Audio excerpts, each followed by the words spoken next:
everybody, welcome to the 𝐂𝐸 Way. I'm Jessica, and today's video is going to be all about the resources we're going to be using for our Florida unit study. What better time to study Florida in the Sunshine State than in the summer? And that is exactly what we're going to be doing. We're going to be spending the summer diving into the state of Florida, which happens to be our home state. But even if it's not your home state, there's so many amazing things to learn.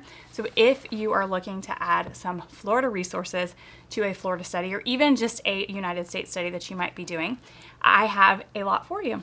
The first is Fascinating Florida, which is a unit study about Florida's past, people, and places. I have lived in Florida my entire life, and I learned so much when I wrote this study. I cannot wait to do it with Emily because I know she's going to learn so much too. Digging into Florida's first people and the different tribes that lived here, and kind of like how we became a state, and it was just so much fun. So I can't wait to do this with Emily. Then in addition to that, we will be using the Discovery deck, Florida's Flora and Fauna. You guys, when I created this, I was typing it, and I love a good alliteration.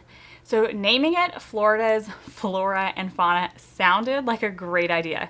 Having to say it over and over again, not so much. So whether you say it and get tongue-tied or not, it is still an amazing discovery deck to add to your homeschool.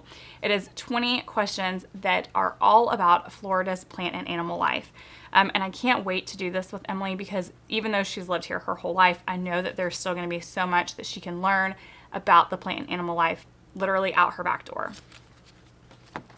I also have a few books that we're going to be reading. I really wanted to focus on books that were set in Florida. So I have Carl Hiaasen's 𝐻𝐿. Along with this one, we will be doing the 𝐻𝐿 novel study. We will focus on this one for a good portion of the summer. If this is the only one we get through, I'm okay with that because we're going to dig into the novel study and the book and the movie. So if it's the only one we do, that's fine. But I also went ahead and got a few of the other Wild Florida books from Carl Hiaasen. We have Chomp, Flush, Wrecker, Scat, and Skink. Now that is 6. I believe there is a 7th book. The 7th one is Squirm, but it actually takes place mainly in Montana. So the main character moves from Florida to Montana, and I really wanted to read more about like ones that took place in Florida. So I only bought these 6 to add to our Florida study. Each of these take place in Florida, and they have some sort of like animal problem, pollution problem, some sort of environmental issue going on in them. So I thought it would be a really, really great read for our Florida study. Because we will be studying about Florida history in the past and the explorers that helped found it, we will also be reading Who Was Ponce de Leon? And we will pair this with our Who Was Ponce de Leon mini unit study. There is a lot of information about him in the Fascinating Florida unit study, but I want to dig a little deeper. And since we have this book in the other mini unit anyway, we're going to add that. We also happen to only live like an hour from St. Augustine, so we will be able to go to St. Augustine, to the Ponce de Leon area, do the Fountain of Youth, and all of that stuff. So I thought that would be great to do right before we go. And while I'm talking about St. Augustine, I also got the Casa de San Marco, which is the big fort in St. Augustine. This is from 𝐻𝐿, so Emily and Kevin will build this. I'm not much for this kind of thing, so this is definitely a Kevin thing. They did the Alamo a while back and really enjoyed it, so they will do this one together. I also picked up this Uncle Monday and Other Florida Tales. It is full of kind of like folk fable type of tales, but they're split into sections that are like how things came to be the way they are, people in Florida with special powers, food, friends, and family, unusual places, spaces, and events, and then the ghosts and the supernatural. So I don't know how much of this we will read, but I thought it would be a great book to add like to our basket time and just kind of have some of that like folklore, fables, tall tales about the state of Florida.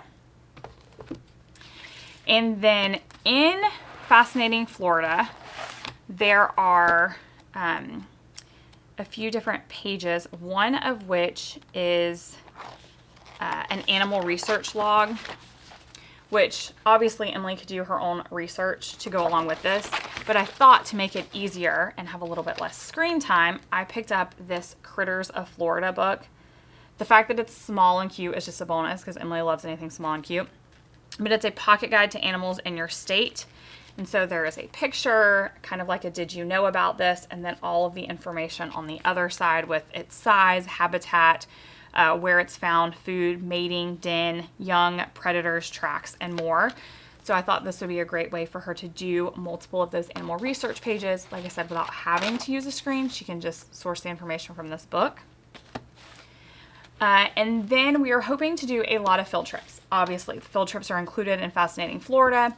So I've already pulled out all of our Florida State Park passports. I don't know if they offer this one anymore. The deluxe one is obviously the best one, but then we also have like the paper one, and there's one for the springs as well. We purchased these at whichever state park we've been to the most recently.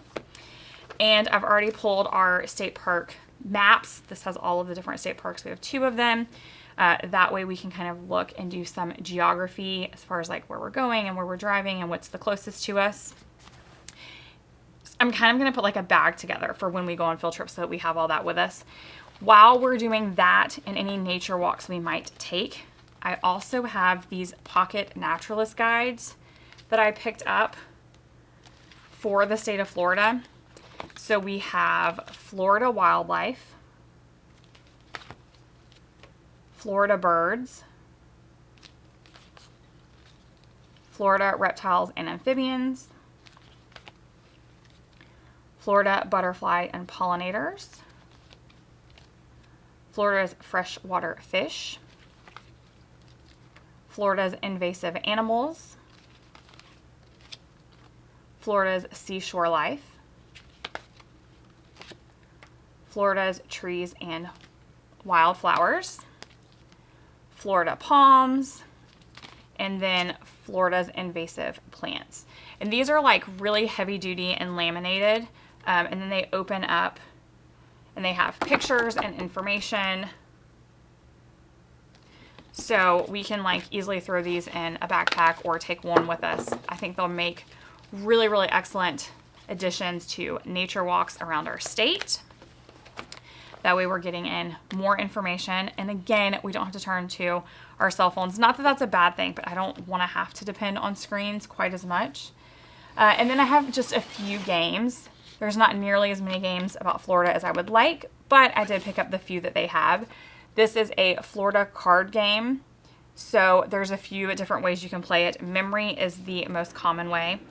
One of the things I liked about it is in addition to the memory cards, you also get this book that tells you more about the landmark. So for example, card number 1 is the southernmost point buoy of the continental US, which is Key West.